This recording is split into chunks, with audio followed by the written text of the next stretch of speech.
I kept thinking about like what I wanted to talk about holiday wise, like as a movie, and not necessarily like something that came out in theaters because most of the stuff in theaters is not holiday specific. It's just like coming out during the holidays, like Aquaman. What an interesting time to get Aquaman. Anyway, so I thought about maybe some movies from my childhood, movies that I grew up on that I loved, and my mind wandered to probably what I think is like the wildest movie from the 90s, because the 90s, man, is a wild time for movies, and that is Jingle All the Way. So I want to talk about this movie and why it is one of my favorites from the 90s. Let's get into my thoughts.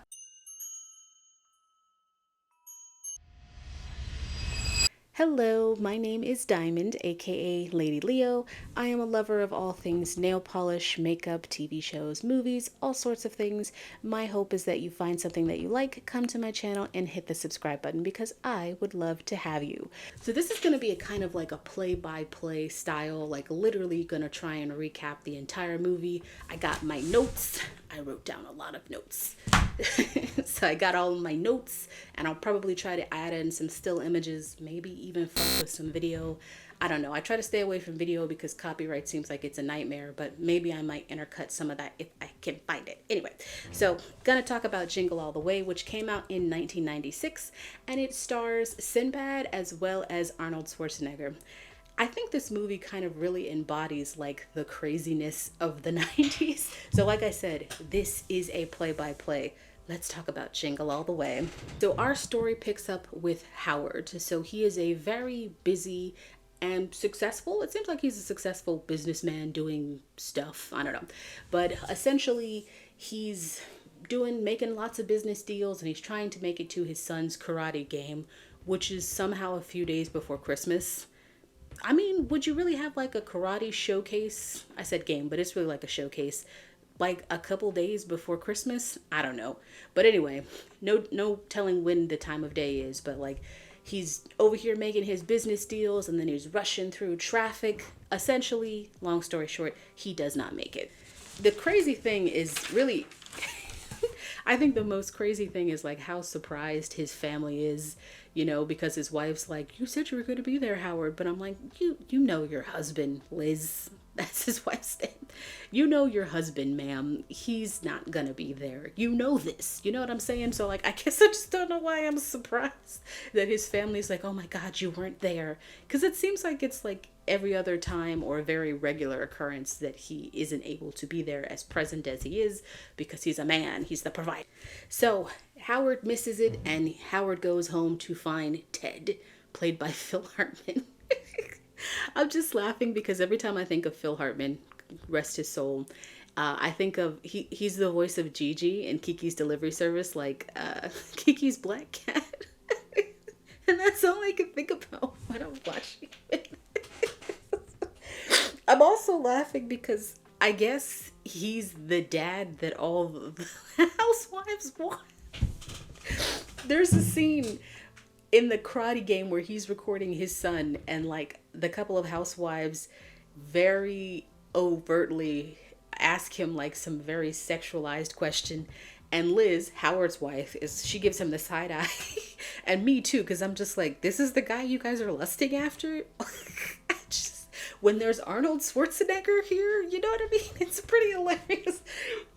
Maybe that's the joke. Maybe the joke is like, he's divorced from his wife, so he's not a widow or anything, but like, I don't get it. Like the other housewives in the neighborhood, they want to jump Ted's bones. I don't understand. But anyway. So Howard gets home. My guy can't even get in his house before he finds Ted, the neighbor, on his roof installing some Christmas lights. He's like, "I noticed you didn't have your Christmas lights up." I'm sorry, but Liz, Howard's wife, she don't have enough boundaries with Ted, which will continue to be consistent. Like as the movie goes on, there will be things that he does where like any other person in reality would be like, "Yo, get the fuck out of my house." But Liz is just like, "Oh my gosh, Ted, I'm surprised to see you in my house unexpectedly." Yeah, so Ted's installing some lights for Howard because he's too busy to do that. Even though I'm sure Liz doesn't seem to care much because Howard comes in the house and he's like, why is Ted installing these lights?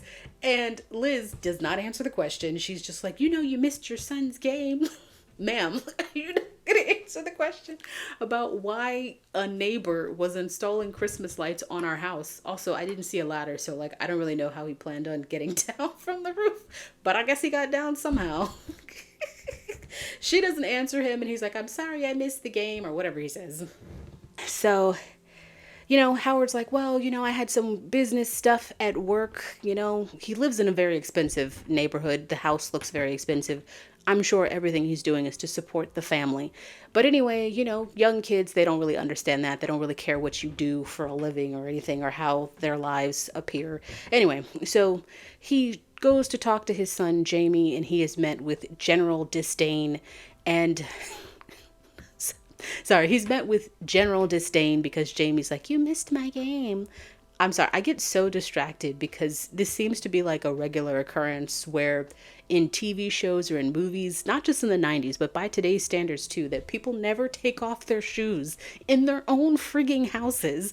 Jamie's just over here walking around with sneakers, Howard too, so much so that when he goes up to his room to pout and be like, don't follow me, Dad, his dad does follow him. He's still wearing sneakers in his own friggin' room on his bed.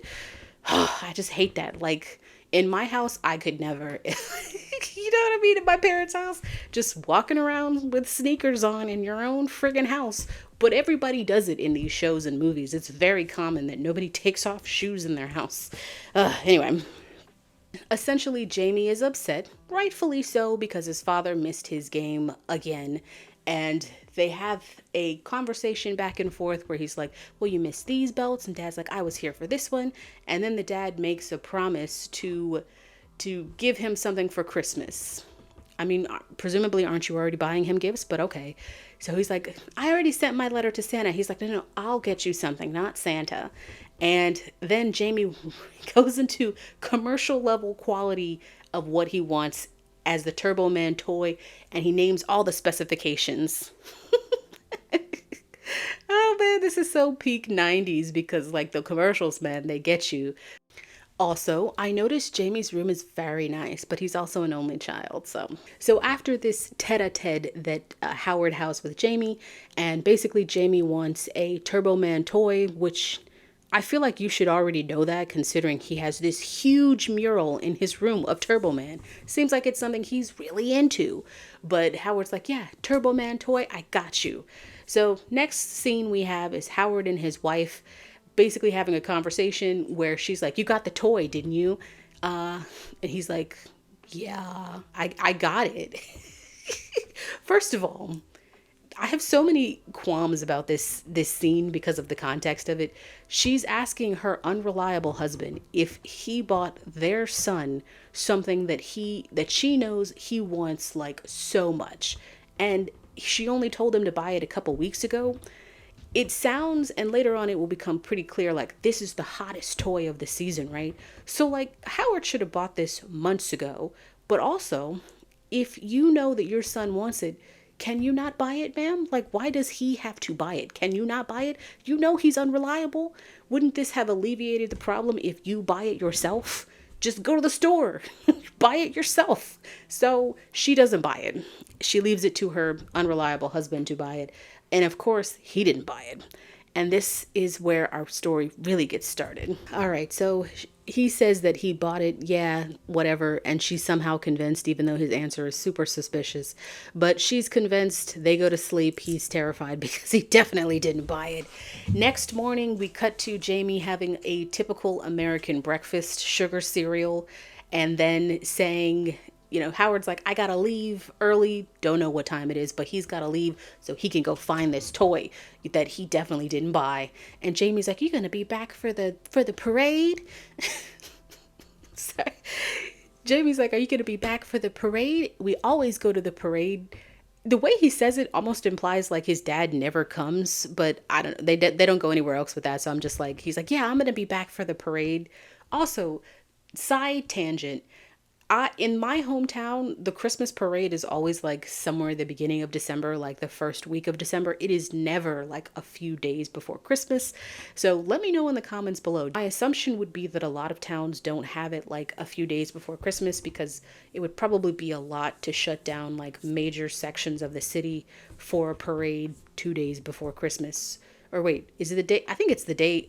I think it's Christmas Eve in the movie. I'm trying to think. I'm pretty sure it's Christmas Eve, so literally the day before Christmas. That would be my thought process. But this is also the 90s, so I don't really know what parades were like back then because we sure didn't really go to many when I was a kid. But anyway, just let me know in the comments. I'm curious to know like what you guys' cities is like. So anyway, Howard rushes out the door. He's got to go to the toy store because those are still open on the 90s on Christmas Eve. I genuinely don't know. A lot of businesses are closed now on Christmas Eve, or at least they close early, so it's pretty possible that this toy store is open.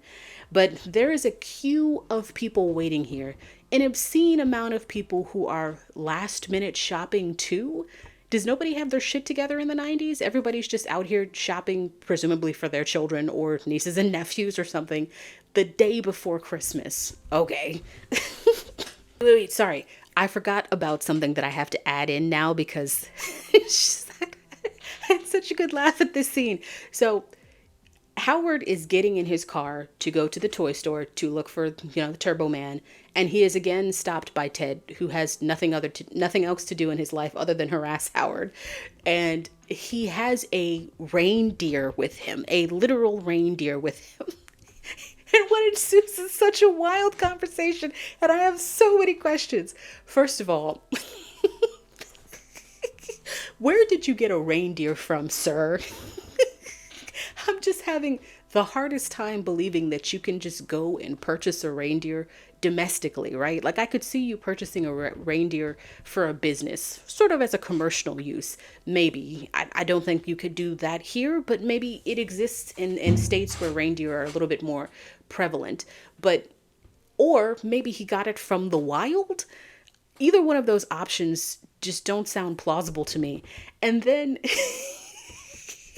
Howard asks him, what's he gonna do with the reindeer after Christmas?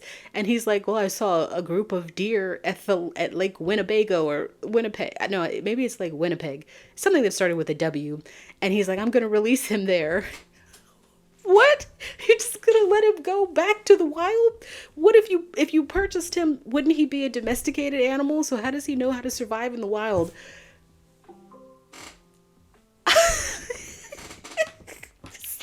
And then Ted says he's been keeping the reindeer as a surprise for his son.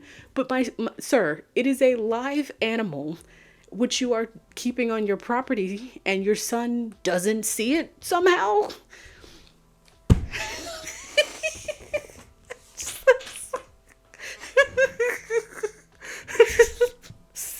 Whew, that's hilarious. All right, so now Howard has left behind Ted, and now he's on his way to that toy store, which is where we meet Sinbad. Sorry, I'm probably going to be laughing throughout this whole thing because this movie is equal parts hilarious, absolutely crazy, bonkers, batshit insanity, and just filled with stuff that doesn't make sense. So Sinbad's character is Marin. No, it starts with an M. I think his name is Marin. Sorry, Myron. I think it's Myron. That's why I keep getting it wrong, because it's like a combination of two names. But anyway, this is where he meets Sinbad, who is one of those people who talks too much. Like, he literally says one thing to you, and then he starts having a one-sided conversation with you, even though you are a stranger and you couldn't give two fucks about what he's talking about. But that's the type of character that Sinbad is. He proceeds to have a one-sided conversation with Howard, who is completely disinterested as they wait for the toy store to open, and he starts spouting out all the things about his life. And I listened to what you said, sir, and I have a few questions. Myron, sorry, I'm probably going to get his name wrong a few times.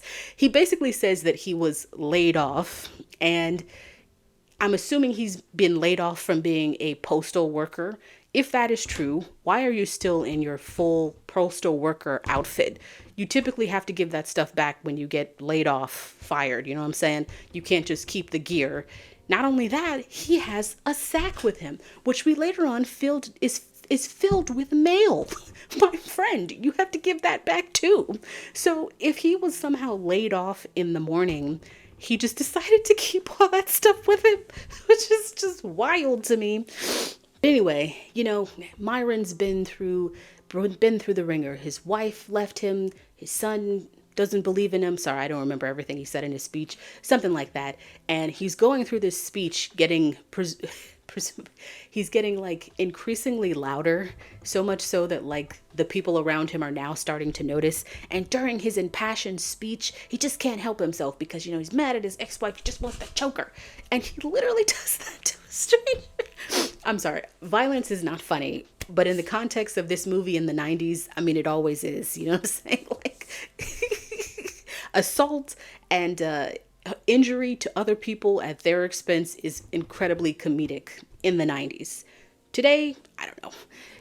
But anyway, so he literally grabs her, and her reaction is just like, you know what I mean? She's not angry enough. A stranger literally grabbed you to simulate choking you, and you're not angry enough. Nobody in the crowd stops him. They're just like, just like exasperated sigh.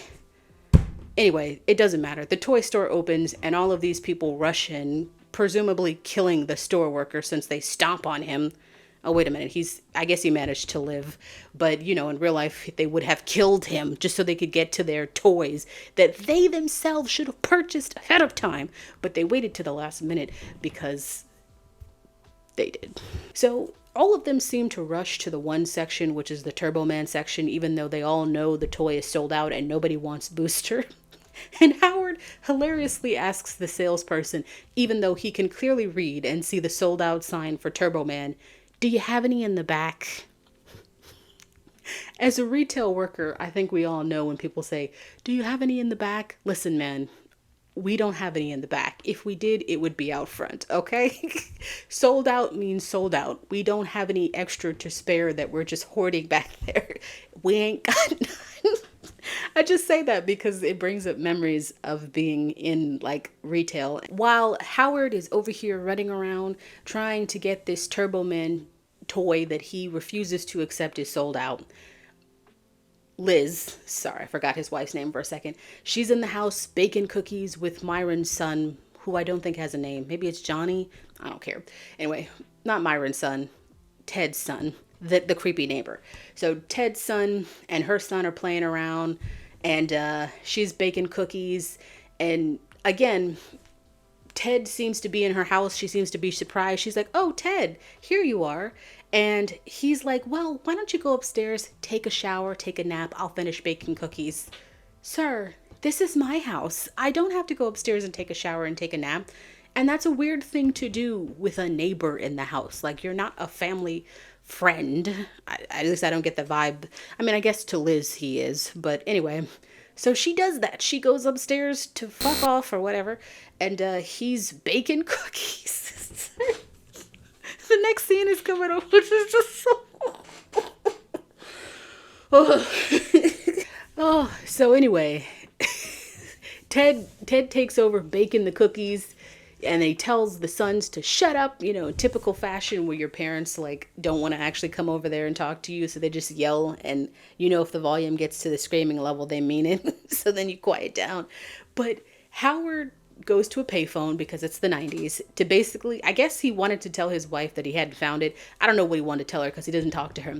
My man Ted, that creepy ass neighbor, answers his phone.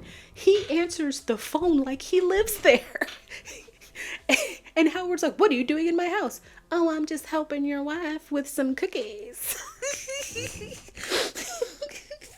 Howard is upset because why are you in my house answering my phone? And he proceeds to not help him or get his wife and hang up the phone on him.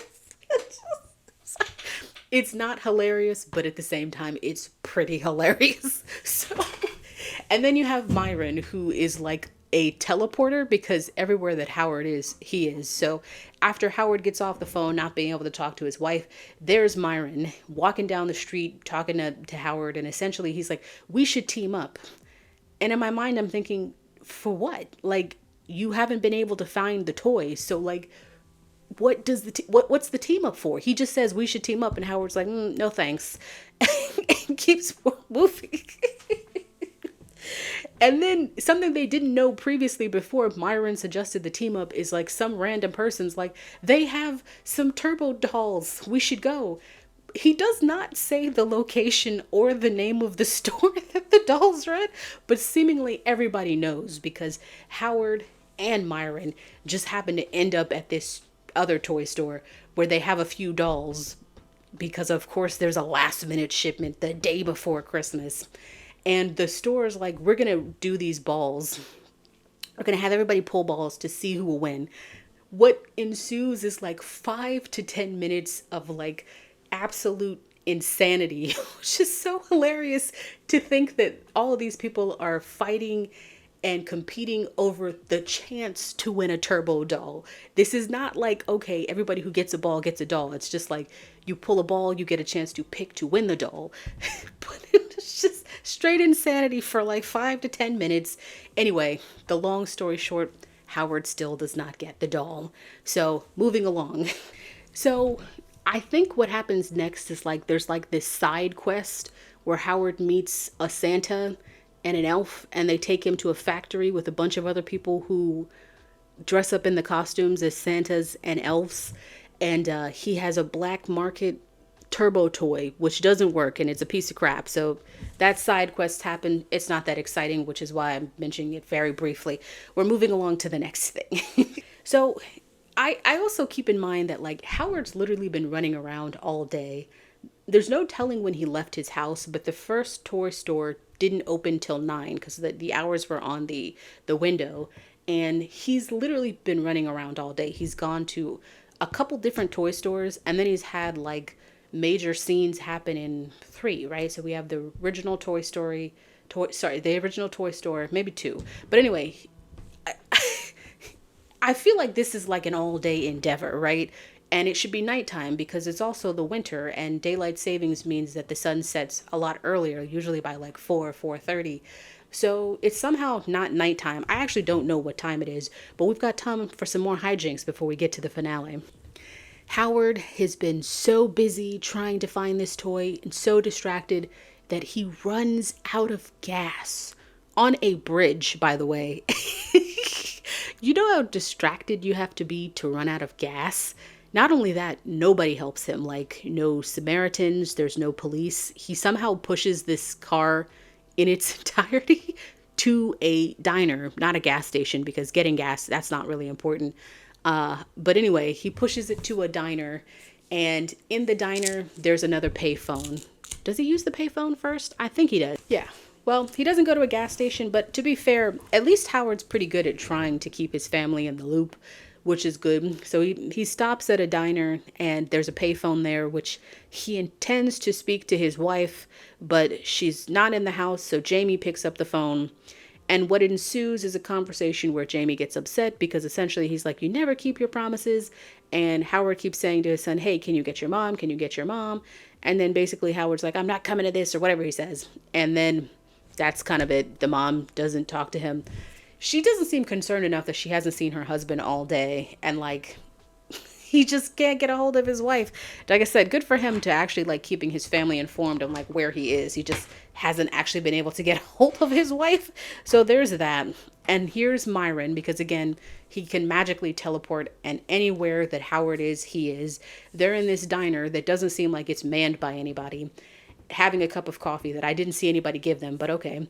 So they have what I feel like is a really interesting conversation, because they both see Christmas very differently, where you have Howard talking about, this simple moment with his son where he built him like a tree house and he really loved that tree house.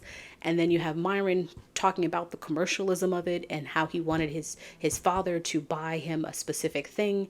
And Myron also says that we have one day of the year to get it right. And I don't really know what that means, but I think that just kind of speaks to how Myron sees the world. And in his mind, buying things and buying gifts for his son is the equivalent of love. Whereas for Howard, it's more about building something. It wasn't perfect, but his son really loved that. And it's a really interesting conversation, but it doesn't last long because this movie is not about these interesting conversations. It's about the hijinks. And there happens to be a radio playing, which I swear wasn't playing before, which advertises falsely that they have a Turbo Man toy. If you can guess something about reindeer. And Myron and Howard proceed to fight to use the payphone to answer the radio's question.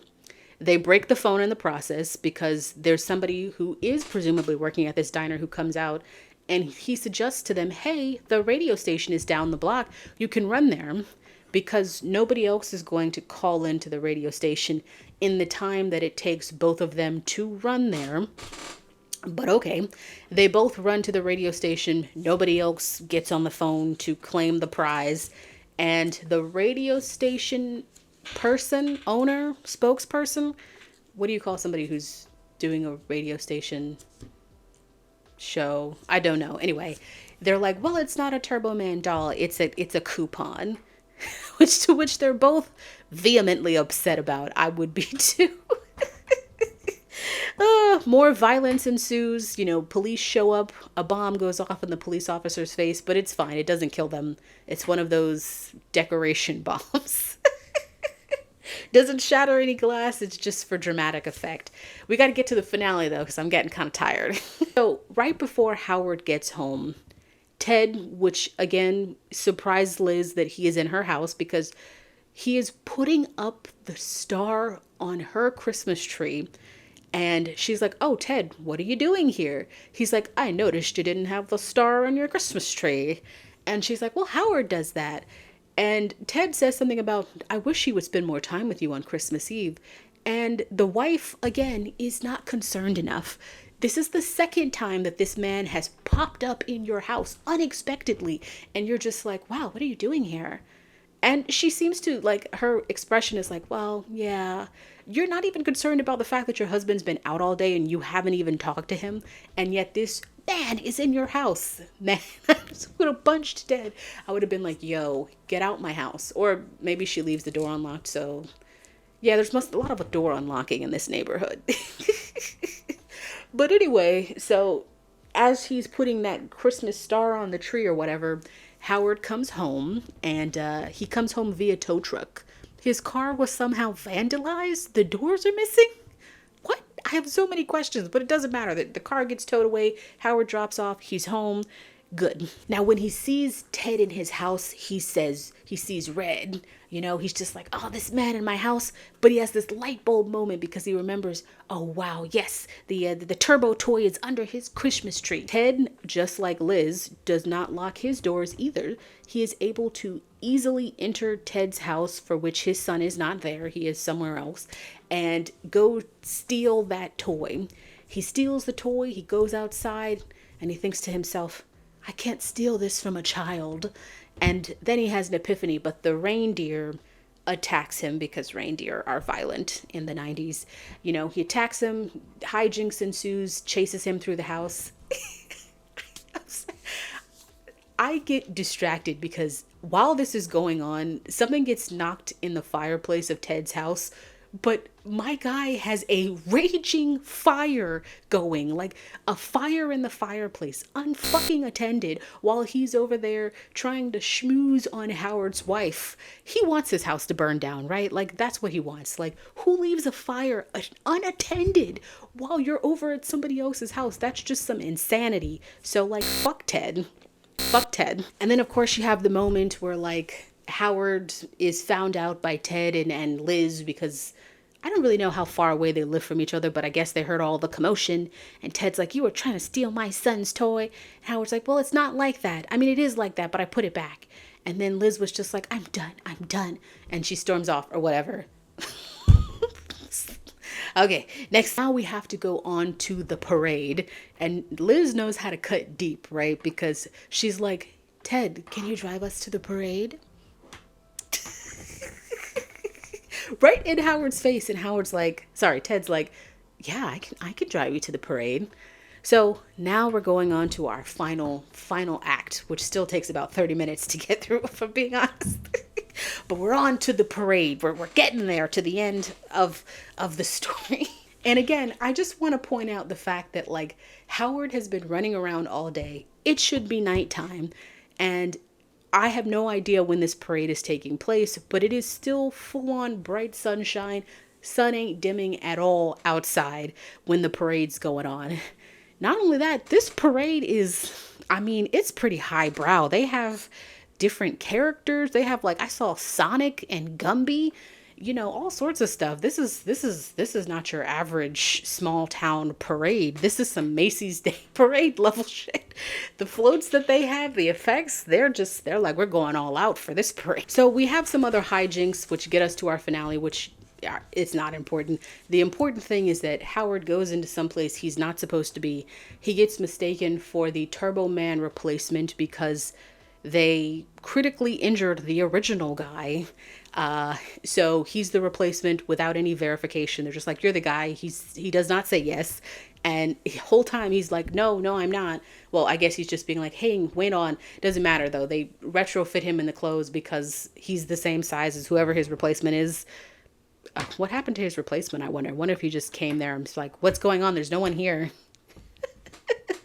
But that's not important. The important thing is that Howard is now physically Turbo Man. He gets brought up on the parade.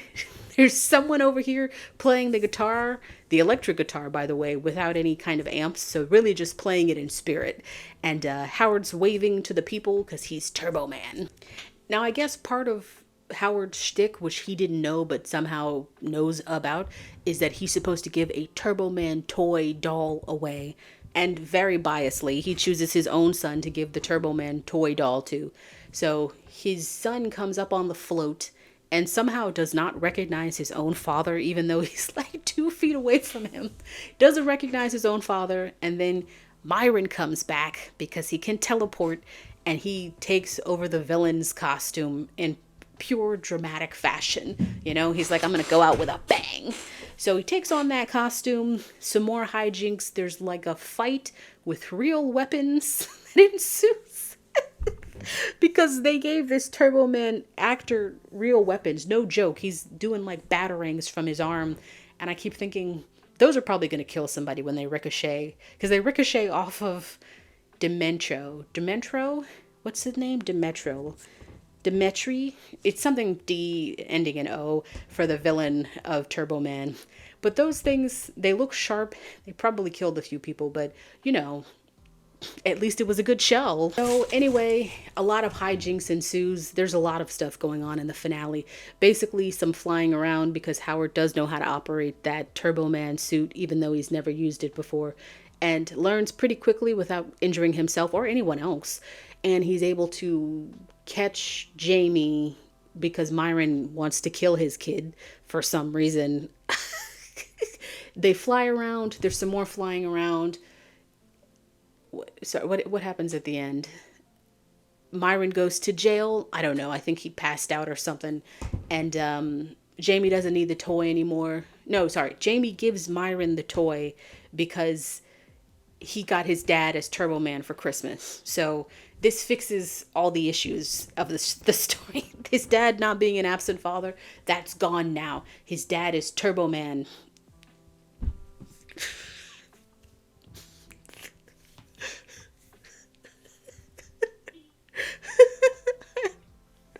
I just realized, like, watching this movie and writing out the script, how wild this movie is. And I still had so much fun watching it. Oh man, movies in the 90s, man. It was like the wild, wild west back then. You could do kind of anything. But like I said, the movie's on Disney Plus, so if you're somebody who wasn't born in that era and you want to check it out, it's a fun watch. It's pretty insane, but it's really fun to watch. Let me know in the comments below, have you ever seen this movie? What are your Christmas favorites too? Okay, that's been my time. Catch you later. Bye.